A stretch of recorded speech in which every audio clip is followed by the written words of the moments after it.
Open the glove box. Push in on the sides of the glove box to release the stops and lower the glove box. Push in on the two tabs on the front of the filter frame to remove it from the housing.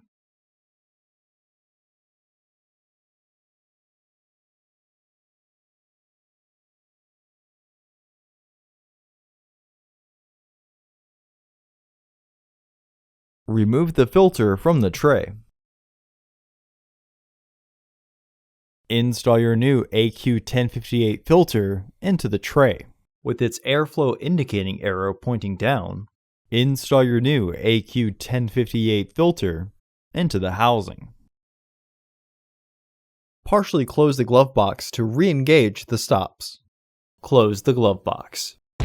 Order your parts today at filterheads.com. Also, please like our video and subscribe to our channel so you won't miss any new content.